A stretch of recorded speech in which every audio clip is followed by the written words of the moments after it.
ধরো তোমার কোনো মেয়েকে পছন্দ হয়েছে, তুমি তাকে প্রপোজ করতে যাচ্ছ বা ডেটে যাচ্ছ, বা ধরো তোমার বিয়ে ঠিক হয়েছে, মেয়েটির সঙ্গে প্রথম দেখা করতে যাবে বা ডেটে যাবে।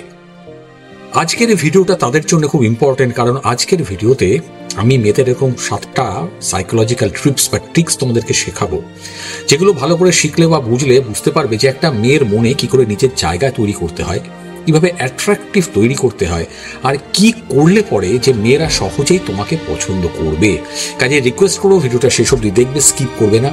7টা পয়েন্ট ফলো করার চেষ্টা করবে, দরকারে খাতায় লিখে রাখবে। আর ভালো লাগলে মাইন্ড ম্যাটার বাংলা চ্যানেলটা সাবস্ক্রাইব করতে ভুলবে না, লাইক করতে, শেয়ার করতে, আর অনেক অনেক কমেন্ট করতে। কাজে দেরি না করে 1 নম্বর, কন্ট্রাস্টিং পার্সোনালিটি। ইংরেজি শব্দ বুঝিয়ে দিচ্ছি, বুঝবে। কন্ট্রাস্টিং পার্সোনালিটি মানে হচ্ছে যে আমাদের ছেলেদের পার্সোনালিটি দুটো দিক থাকা উচিত। মানে হচ্ছে আমাদের ব্যবহার, বিহেভিয়ার, যেভাবে আমরা কথা বলি বা যেভাবে মিশি, এই পুরো প্রসেসটার দুটো সাইড থাকা উচিত। কিরকম, ভালো করে শোনো। যেমন ধরো নর্মাল লাইফে তুমি খুব ভালো ছেলে, ঠান্ডা মাথার ছেলে, ভালো কথা বলো, মিষ্টি মিষ্টি কথা বলো। উল্টো দিকে তোমার মধ্যে একটা ডার্ক সাইড বা একটা অন্যরকম দিকও থাকা উচিত, যেটা সহজে সবসময় সব মেয়ের সামনে প্রকাশ না পায়। কিরকম বলছি, এইটা দেখানোর জন্য তোমাকে কিছু আনএক্সপেক্টেড কাজ করতে হবে। যেমন ধরো তুমি তোমার ওই বান্ধবীকে নিয়ে রাস্তায় ঘুরতে গেছো বা কোনো রেস্টুরেন্টে খেতে বসেছো, ফাইন। এবার রাস্তায় যেতে যেতে হঠাৎ দেখলে একটা লাউড মিউজিক, একটা সুন্দর বাজনা, নাচের বাজনা বা নাচের গান বাজছে, তুমি হঠাৎ করে নাচতে শুরু করে দাও, কিচ্ছু ভেবো না কে কি দেখছে। এই মেয়েটার মনে একটা সন্দেহ তৈরি হবে, একটা কনফিউশন তৈরি হবে যে এই ছেলেটা এত ঠান্ডা মাথার, এত ভালো কথা বলে হঠাৎ করে নাচছে, তাহলে এই আসলে কি। যখনই তুমি তোমার বান্ধবী বা গার্লফ্রেন্ডের মনের মধ্যে একটা মিস্ট্রি তৈরি করতে পারবে, তোমাকে নিয়ে একটা রহস্য তৈরি করতে পারবে, তখনই সে তোমাকে নিয়ে ভাবতে শুরু করবে। আর সে যত বেশি ভাববে, তুমি তার কাছে তত বেশি অ্যাট্রাকটিভ হয়ে উঠবে। 2 number, talk about girls opposite to her. মানে তুমি যে মেয়েটির সঙ্গে দেখা করতে গেছো বা যে মেয়েটিকে তোমার পছন্দ, তার সঙ্গে যখন বসে তুমি কথা বলছো, তখন এমন কিছু একটা তাকে বলো যেটা তার মনের মধ্যে বা মাথার মধ্যে বারবার ঘুরতে থাকে। কিরকম, উদাহরণ দিয়ে বলছি। ধরো তুমি তার সঙ্গে রেস্টুরেন্টে খেতে গেছো বা বই কিনতে গেছো বা কোথাটা দেখা করতে গেছো, তুমি কথা বলতে বলতে কথার চলে হঠাৎ করে তাকে বললে যে আমি একটা মেয়েকে না দেখেছিলাম, ওর চুলের রংটা না ব্রাউন কালারের, গোল্ডেন ব্রাউন, দারুণ লাগছিল, আর মেয়েটা খুব সুন্দর, সবাইকে ইমপ্রেস করছিল। এক্ষেত্রে ধরে নাও তোমার এই বান্ধবীটির মাথার চুলের রং ব্ল্যাক বা কালো। তুমি যখনই এই কথাটা বলবে, এই মেয়েটি তৎক্ষণাৎ কোনো প্রতিক্রিয়া তোমার সামনে দেখাবে না, কিন্তু সে যখন বাড়ি ফিরে যাবে, রাত্রিবেলা তার মাথার মধ্যে এটা ঘুরবে যে ও কেন ব্রাউন বা গোল্ডেন কালার হেয়ারের মেয়েটার কথা বললো, ও কি আরো বেশি ইমপ্রেসিভ মেয়েটা, ওকে কি ওর ভালো লাগে, তাহলে কি আমাকে ওর এত পছন্দ হচ্ছে না, আমাকে কি গোল্ডেন বা ওরকম ব্রাউন হেয়ার কালার করতে হবে। আসল রহস্যটা বা সাইকোলজিটা লুকিয়ে আছে মেয়েদের ব্রেনে, কারণ মেয়েরা ছোট ছোট ব্যাপার বা ছোট ছোট জিনিস নিয়ে অনেক বেশি ভাবতে শুরু করে। আর এই ওভার থিঙ্কিং এর জন্য সে যত বেশি তোমার কথা ভাববে, সে তত বেশি তোমার কাছে পৌঁছবে বা তুমি তার মনের ভেতরে তত বেশি প্রবেশ করবে, তুমি তত বেশি অ্যাট্রাকটিভ হয়ে উঠবে। আর বয়স, এটাই তো প্রেম করার বা ভালোবাসা বা প্রপোজ করার সবচেয়ে বড় একটা স্কোপ বা সবচেয়ে বড় একটা লক্ষণ। যদি এরকম হয়ে থাকে কমেন্ট করতে ভুলো না যে তুমি এই জিনিসটা দেখছো বা ব্যবহার করেছো। এরপর আছে 3 নম্বর, খুব ইম্পর্টেন্ট, সেটা হচ্ছে মেয়েদেরকে ক্রিটিসাইজ করতে ভয় পেও না। দেখো আমাদের ছেলেদের এটা ছোটবেলা থেকে শেখানো হয় যে মেয়েদের রেসপেক্ট করতে হবে, মেয়েদেরকে বাজে কথা বলা যাবে না, মেয়েদেরকে জোরে কথা বলা যাবে না, মেয়েদেরকে বকা যাবে না। অবশ্যই ডু রেসপেক্ট তো করতেই হবে। অবহেলা বা অবমাননা করা বা বাজে কথা বলা একদম উচিত নয়, কিন্তু কিছু কিছু ক্ষেত্রে তাদেরকে ক্রিটিসাইজ করা আমাদের উচিত। একটা উদাহরণ দিই, যেমন ধরো তুমি তোমার বান্ধবীর সঙ্গে কোথাও দেখা করতে গেছো বা বসেছো বা একসঙ্গে চাকরি করো, তাকে তোমার পছন্দ হচ্ছে, তুমি দেখলে সেই মেয়েটি তোমার সামনে স্মোক করছে বা সিগারেট খাচ্ছে। যদিও সিগারেট খাওয়াটা স্বাস্থ্যের পক্ষে ক্ষতিকর, কিন্তু আজকালকার দিনে ছেলে মেয়ে প্রত্যেকেই স্মোক করে। তোমার হয়তো ভালো লাগছে না, কিন্তু তুমি সেই যে ভেবে নিয়েছো মেয়েটাকে কিছু বলা যাবে না, মেয়েদেরকে কিছু বলা উচিত নয়, তুমি কিছু বলতে পারছো না। কিন্তু না, এই ক্ষেত্রে তোমাকে সরাসরি বলতে হবে। তুমি যদি না বলো, তাহলে তোমার মধ্যে যেটা ডাম্পনেস, বোকা বোকা ভাব আছে একটা ছেলে হিসেবেও, সেটা কিন্তু প্রকাশ হয়ে যাচ্ছে।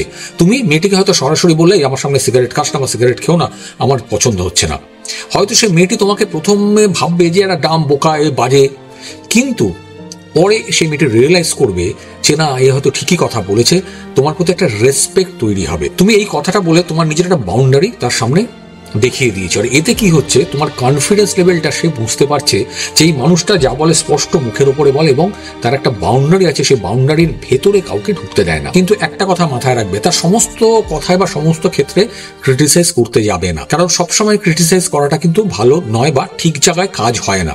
ধরো সে একটা জামা পরে এসেছে যেটা হয়তো তোমার দেখে মনে হচ্ছে জামাটা তোমার পছন্দ হচ্ছে না, তুমি তাকে ডাইরেক্ট মুখের উপরে বলে জামাটা বিচ্ছিরি লাগছে। বহু ছেলে করে এবং গার্লফ্রেন্ড চলে যায় তারপর আমাকে কমেন্ট করে। এইটা করবে না, তুমি ঘুরিয়ে তাকে বলো, দেখ এই জামাটার থেকে ওই ধরনের একটা জামা তোকে বেশি ভালো লাগতো। এতে কি হবে, সেই মেয়েটার মনের মধ্যে তোমার ব্যাপারে একটা আলাদা জায়গা তৈরি হবে যে তোমার ড্রেস সেন্স ভালো, তুমি ওকে কেয়ার করছো, কোনটা ভালো কোনটা মন্দ সেটা তুমি বোঝার চেষ্টা করছো। এটা যত বেশি দেখাতে পারবে, এইভাবে ঘুরিয়ে যত বেশি তাকে ক্রিটিসাইজ করবে, মানে ভালো কথা বলে, দেখবে সেই মেয়েটির কাছে তুমি অনেক বেশি অ্যাট্রাকটিভ হয়ে উঠেছো। সেই মেয়েটা তোমার কথা সারাক্ষণ ভাবছে এবং তুমি যদি তাকে প্রপোজ করো সে দেখবে একবারে রাজি হয়ে গেছে। করে দেখো ট্রিক্সটা কাজে দেয়। এরপর 4 নম্বর পয়েন্ট, সেই ব্যাপারে কথা বলো যে জিনিসটা সেই মেয়েটি পারে না বা তার দ্বারা হয় না।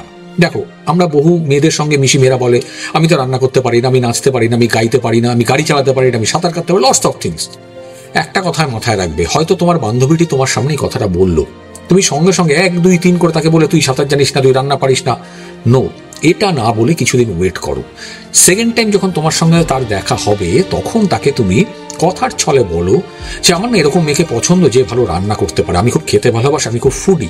কিন্তু কখনোই তার চোখের দিকে তাকিয়ে কথা বলবে না। তুমি যখনই সেই মেয়েটির চোখে চোখ রেখে কথা বলবে তখন সে ডিফেন্সিভ হয়ে যাবে, সে ভাববে আমাকে নিয়েই কথাটা বলছে, আমাকে ছোট করছে। সেটা না বলে তুমি যদি ঘুরিয়ে এইভাবে বলো, সে রাত্রিবেলা যখন বাড়ি ফিরে যাবে সে তখন ভাববে যে ওই কথাটা বললো তাহলে কি আমাকে ওর পছন্দ না, সে হয়তো তোমাকে মনে মনে ভালোবাসছে, ও তো খেতে ভালোবাসে, তাহলে কি আমাকে চেঞ্জ হতে হবে? শুরুতে বলেছিলাম মেয়েরা ওভার থিঙ্কিং, বেশি ভাবতে ভালোবাসে। যখনই সে তোমার সম্পর্কে ভাবতে থাকবে এবং নিজেকে চেঞ্জ করতে থাকবে বা চেঞ্জ করার চেষ্টা করবে, মেয়েরা এটা করে, তখনই দেখবে সে সারাক্ষণ তোমার কথা ভাবছে এবং তুমি তার অনেক কাছে বা তার মনের কাছাকাছি পৌঁছে গেছো।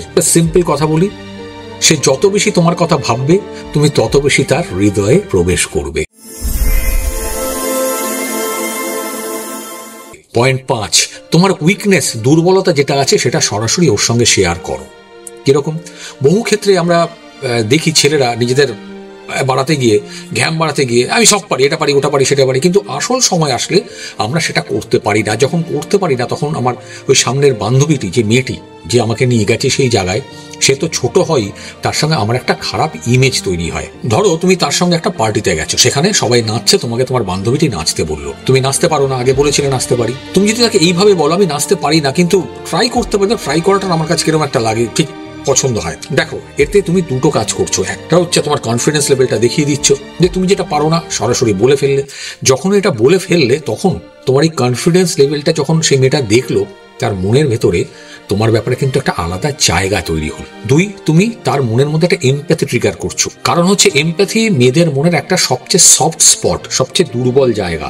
বহু ক্ষেত্রে আমরা এটা করে থাকি যে মেয়েদেরকে দুঃখের কথা বলি, মনে কষ্টের কথা বলি, আর যখন এই মনে কষ্টের কথা বলি, মনের কষ্ট শুনলে মেয়েরা ইমোশনাল হয়ে পড়ে, আর যখনই ইমোশনাল হয়ে পড়ে তখন সে আমার হ্যাঁ করে। কিন্তু আমি রিকোয়েস্ট করবো এই কাজটা করার কোনো প্রয়োজন নেই, তার থেকে যে কথাগুলো বলছি সেগুলো ফলো করার চেষ্টা করো, দেখবে এতেই তুমি বা তোমরা যারা ভিডিওটা দেখছো মেয়েদের সামনে অনেক বেশি অ্যাট্রাকটিভ হয়ে উঠবে।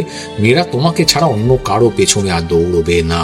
6 নম্বর, কখনো কখনো নিজেকে ছেলে মানুষ হিসেবে দেখাতে শুরু করো, ওর সামনে বাচ্চাদের মতো বিহেভ করতে শুরু করো। শুনতে অবাক লাগলেও, ফনি লাগলেও এটা কিন্তু ভীষণভাবে কাজে দেয়। তুমি যখন ওর সঙ্গে রয়েছো, ওর সঙ্গে ঘুরতে যাচ্ছ, তখন সবসময় পার্সোনালিটি দেখে আর আমি ছেলে দারুণ ব্যাপার না দেখিয়ে কখনো কখনো সেটাকে সরিয়ে ফেলো।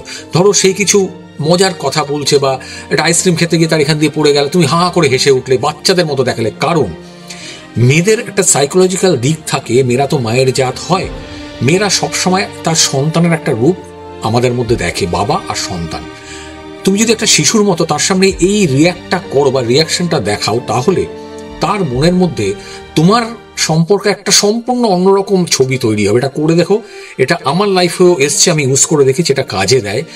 তোমার ব্যাপারে সে সবসময় বয়ফ্রেন্ড হিসেবে তোমায় দেখবে না, তোমাকে একটা অন্য লেভেল বা অন্য চোখে কেয়ার করতে শুরু করবে। আর যখনই কোনো মেয়ে কোনো ছেলেকে বয়ফ্রেন্ড ছাড়াও একটা বাচ্চার মতো দেখে বা একটা সন্তান তুল্য হিসেবে দেখা শুরু করে, কেয়ার করতে শুরু করে, তখন 100% সেই মেয়েটা তোমার অনেক অনেক কাছে পৌঁছে গেছে, তোমাকে আর দৌড়তে হবে না তার পেছনে, জেনে রাখবে সেই মেয়েটা তোমাকে ছেড়ে আর কারো কাছে কোনোদিন যাবে না। করে দেখো, কাজে দেয়। 7 number, make her work to attract you. তাকে এমন কিছু কাজ করাও যাতে সে তোমার প্রতি আকৃষ্ট হয়। কিভাবে বলছি ভালো করে শুনে, স্কিপ করো না, খুব ইম্পর্টেন্ট এই পয়েন্টটা। প্রত্যেক মেয়েরা চায় যে সে তার বয়ফ্রেন্ড থেকে জিজ্ঞেস করে কোনো কাজ করবে, এটা ক্যারেক্টার। যদিও সব মেয়ের হয় না, বেশিরভাগ মেয়ে এটা চায় যে সে তার বয়ফ্রেন্ডের থেকে অ্যাপ্রুভাল নিয়ে কাজ করবে। এটা করবো, তুমি কি বলো? এটা কিন্তু বহুজনের ক্ষেত্রে হয়, যদি হয়ে থাকে কমেন্ট করতে বলো না। সবার ক্ষেত্রে হয় না, কিন্তু বেশিরভাগ ক্ষেত্রে এটা হয়। ধরো তুমি তাকে বললে যে আমার সাইকোলজির বই পড়তে খুব ভালো লাগে, তোর কি ভালো লাগে বা তোমার কি পছন্দ হয়? হয়তো সে বললো হ্যাঁ ভালো লাগে, দারুণ লাগে, কেন লাগবে না? যদি সে বলে থাকে তাহলে বুঝে নাও সে তোমাকে ইমপ্রেস করার চেষ্টা করছে। তোমাকে ইমপ্রেস করতে হবে না, সে তোমাকে ইমপ্রেস করার চেষ্টা করছে। যদি নাও বলে তাতেও কিন্তু তুমি জিতে যাবে। কি করে বলছি শোনো। কারণ সে যখন বাড়ি যাবে, বাড়ি গিয়ে ভাববে আমি তো তাকে না বলেছি, ভাল লাগে না, তাহলে কি আমাকে খারাপ ভাবলো? আমি কি ওর কাছে বোরিং? আমাকে কেউ পছন্দ করলো না? আর মেয়েদের এই ওভার থিঙ্কিংটা হলো সবচেয়ে বড় উইক পয়েন্ট। কারণ তুমি যত বেশি ওর সঙ্গে থাকছো তত বেশি ইমোশনালি ও তোমার সঙ্গে অ্যাটাচড হয়ে যাচ্ছে। একটা কথা মাথায় রাখবে, মেয়েরা যখন তোমার জন্য এফোর্ট দিচ্ছে, তোমার জন্য কিছু করতে চাইছে, তখন তাদের অ্যাট্রাকশন লেভেল অটোমেটিক্যালি অনেক হাই হয়ে যায়। যদি দেখলে না বলেছে তাহলে কিন্তু ওকে বোঝাতে যেও না, সোজা সাবজেক্ট চেঞ্জ করে দাও, ওকে বুঝিয়ে দাও তুমি ডেসপারেট নও, ওর কি এলো না তোমার কিছু যায় আসে না। যখনই এই পার্সোনালিটি তুমি দেখাতে পারবে ওই মেয়েটার সামনে, তখনই দেখবে সেই মেয়েটার কাছে তুমি অনেক বেশি অ্যাট্রাকটিভ হয়ে উঠেছো। সেই মেয়েটা তোমাকে ছাড়া অন্য কারো কথা ভাবতে পারছে না। আর তোমার যদি এই মেয়েটাকে ভালো লেগে থাকে, তুমি মনের কথা বলতে পারছিলে না, এই সময় বলে ফেলো। সে তোমার হ্যাঁতে তো হ্যাঁ বলবেই, না বলার সাহস পাবে না বা ইমোশনালি না বলতে পারবে না। যে 7টা সাইকোলজিক্যাল পয়েন্ট বললাম, মেনে চলার চেষ্টা করো, দেখবে নিজেকে একটা অ্যাট্রাকটিভ ছেলে বা অ্যাট্রাকটিভ মেন্টালিটির মানুষ হিসেবে তৈরি করতে পেরেছো যে কোনো মেয়েদের সামনে। ভালো থাকবেন, ভালো রাখবেন। যদি ভিডিওটা শেষ অবধি ভালো লাগে, মাইন্ড ম্যাটার বাংলা চ্যানেলটা সাবস্ক্রাইব করতে ভুলবে না, লাইক করতে, আর কি করতে, অনেক কমেন্ট করতে আর শেয়ার করতে। দেখা হচ্ছে পরের একটা দুর্দান্ত ভিডিওতে।